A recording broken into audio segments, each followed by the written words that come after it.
Assalamualaikum warahmatullahi wabarakatuh. Ketemu lagi dengan saya Lely Rumianti. Kali ini kita langsung masuk ke sesi kedua, yaitu tentang contoh soal dari elips dan hiperbola. Jadi langsung saja, di sini ada 4 soal yang harus Anda kuasai. Di sini dimana ada di sini ada dua kategori yang harus Anda tentukan dulu, apakah dia elips ataukah dia hiperbola. Seperti itu. Kalau Anda bertemu dengan secara elips tadi, minimal yang harus Anda kuasai adalah yang pertama menentukan titik fokusnya, kemudian yang kedua adalah menentukan eksentrisitasnya. Tetapi jika Anda bertemu dengan soal hiperbola, minimal yang harus Anda kuasai adalah yang pertama tetap Anda bisa menentukan titik fokusnya, kemudian yang kedua adalah asimtotnya. Jadi kita langsung saja. Untuk yang di sini kita cari ya, kita bisa melihat yang membedakan antara elips dan hiperbola adalah plus dan minusnya. Jadi bisa dilihat ya, di sini nomor 1 adalah plus, nomor 2 adalah plus. Kemudian nomor 3 adalah minus, nomor 4 adalah minus. Jadi bisa dikategorikan ini adalah soal tentang elips. Kemudian yang ini adalah soal tentang hiperbola. Seperti itu. Kalau kita berbicara tentang elips tadi, kita bisa lihat ya. Di sini kita bisa melihat untuk X-nya ini di sini adalah X kuadrat per A kuadrat ditambah Y kuadrat per B kuadrat sama dengan 1. Ini untuk yang horizontal ya. Nanti kalau vertikal dibalik. Seperti itu. Jadi kita lihat di sini, kita lihat A-nya adalah sumbu mayor. Jadi dia sumbu panjangnya. Kita lihat di sini cocok tidak? Nah, di sini cocok. Bahwa di sini 34 itu lebih besar daripada 4. Maaf, 36 itu lebih besar daripada 4. Jadi di sini A-nya benar. Seperti itu. Jadi di sini A kuadratnya sama dengan 36. Jadi kalau ditanya A-nya itu sama dengan 6. Selanjutnya B kuadrat itu sama dengan 4. Jadi kalau ditanya B itu sama dengan 2. Karena dia elips, maka A kuadrat itu sama dengan B kuadrat plus C kuadrat. Kemudian kalau ditanyakan C kuadrat itu sama dengan A kuadrat min B kuadrat. Jadi sama dengan A kuadratnya adalah 36, kemudian B kuadratnya adalah 4. Jadi sama dengan 32. Seperti itu. Jadi untuk C itu sama, untuk C itu sama dengan akar dari 32 itu sama dengan akar dari 16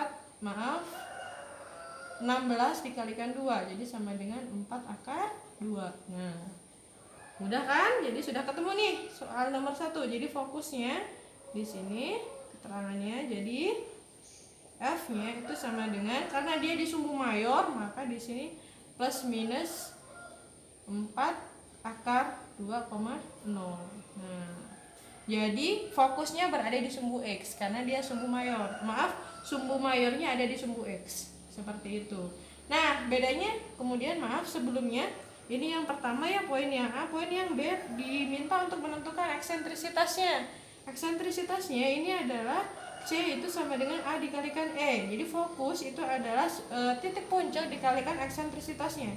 Jadi kalau ditadikan eksentrisitasnya itu sama dengan C per A. C-nya sudah kita ketahui, di sini adalah 4 per 2 dibagikan A-nya 6. Jadi sama dengan 2 per 3 akar 2. Seperti itu. Jadi di sini eksentrisitasnya adalah 2 per 3 akar 2. Nah, mudah kan? Kita kasih ini.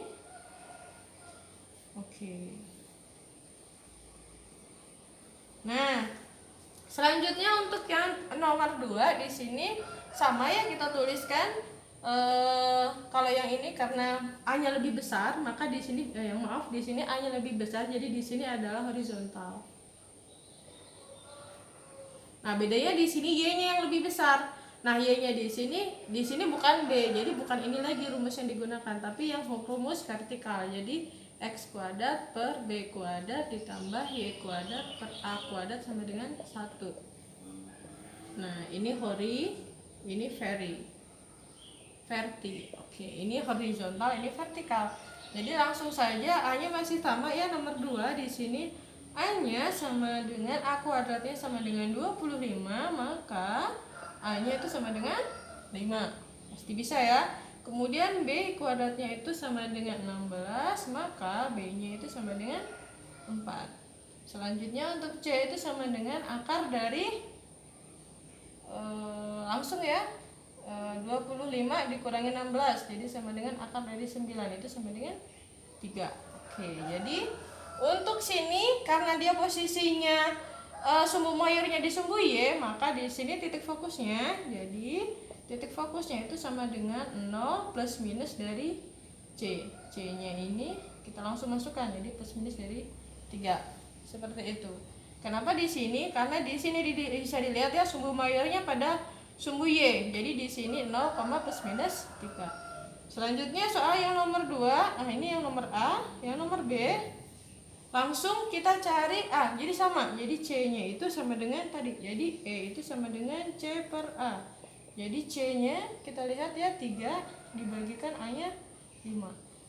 Seperti itu ya, sudah cukup. Jadi E-nya itu sama dengan 3 per 5. Oke. Nah, sip. Jadi seperti itu ya. Jadi soal nomor 1 dan nomor 2 karena berkaitan tentang elips, maka Anda diminta untuk bisa menentukan titik fokus. Kemudian yang kedua diminta untuk menentukan eksentrisitasnya. Selanjutnya soal untuk yang ketiga dan keempat. Jadi kita lihat ya.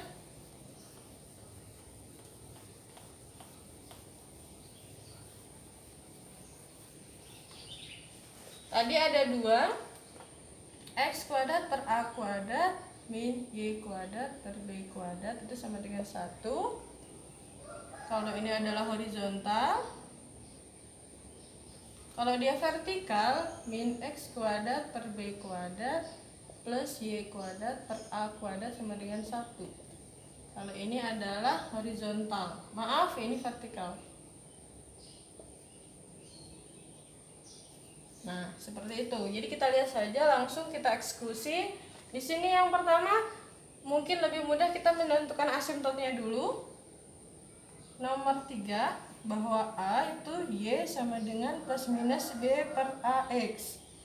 Seperti itu. Jadi kita cari di sini B-nya. Kita lihat ya di sini B-nya.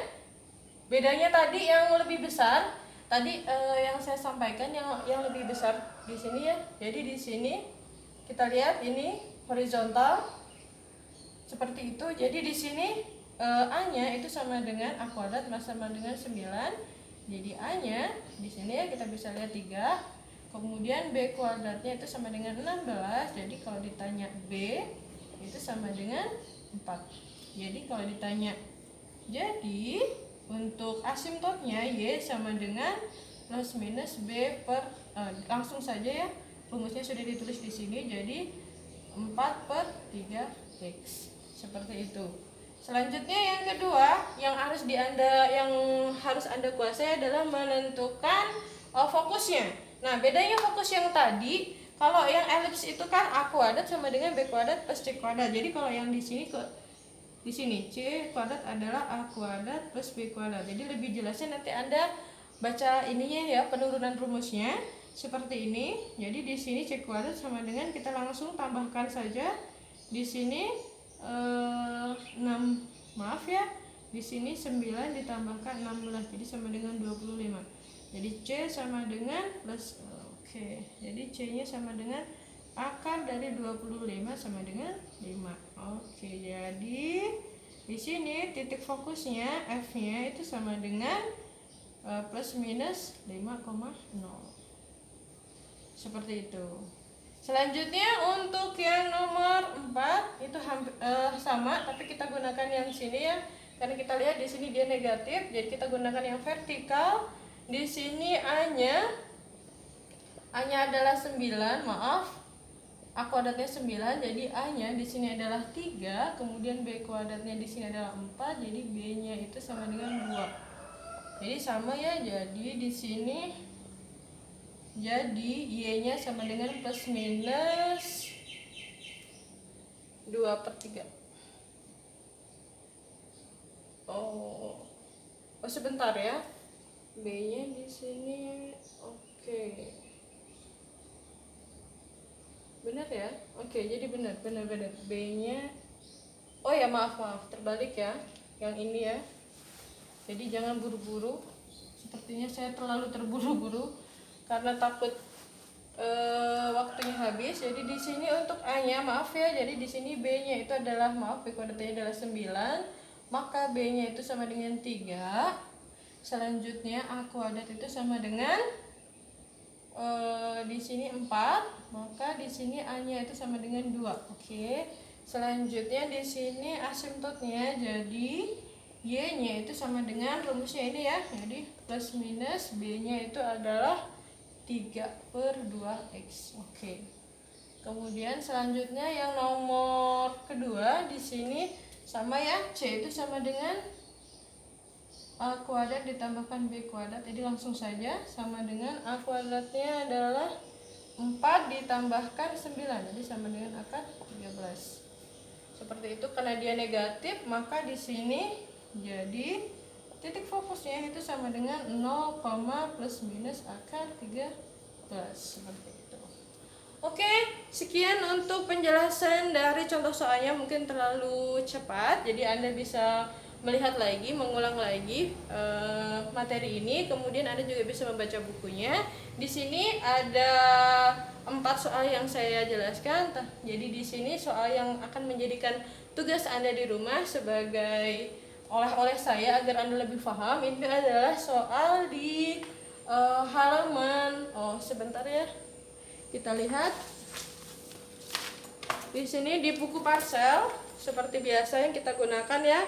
Di sini kita lihat di halaman, di sini di halaman 139. Di sini nomor yang harus Anda kerjakan yang nomor 1. Biar lebih paham, kita gunakan beberapa soal. Nomor 3, kemudian nomor 7 dan nomor 8. Oke. Selanjutnya Anda juga harus mengerjakan soal nomor di sini saya ambil satu aja, nomor 9. Kalau terlalu banyak kita ambil 2 saja ya, 9 dan 11. Oke. Jadi saya kurangi ya, tadinya saya memberikan 8 soal tapi sepertinya terlalu banyak, jadi 6 soal saja. Jadi silakan dikerjakan di subbab 10.2. Ini latihan soal di buku Farnborough, Parsel dan Rigdon. Di sini ada 6 soal yang harus Anda kerjakan, yaitu soal ke-1, soal ke-3, soal ke-7, soal ke-8, soal ke-9 dan soal ke-11. Seperti itu di halaman 139. Sekian materi hari ini, semoga Anda bisa memahami. Jika Anda belum bisa memahami, Anda harus belajar lagi, karena segala sesuatu yang dipelajari dengan tekun dan terus-menerus pasti akan membawakan hasil yang maksimal. Semoga tetap sehat. Bagi yang Anda berpuasa, semoga Anda mendapatkan keberkahan dan mendapatkan pahala. Jangan lupa banyak melakukan ibadah di bulan suci Ramadan agar puasa bulan ini benar-benar optimal. Sekian dari saya, semoga bermanfaat dan saya akhiri. Assalamualaikum warahmatullahi wabarakatuh.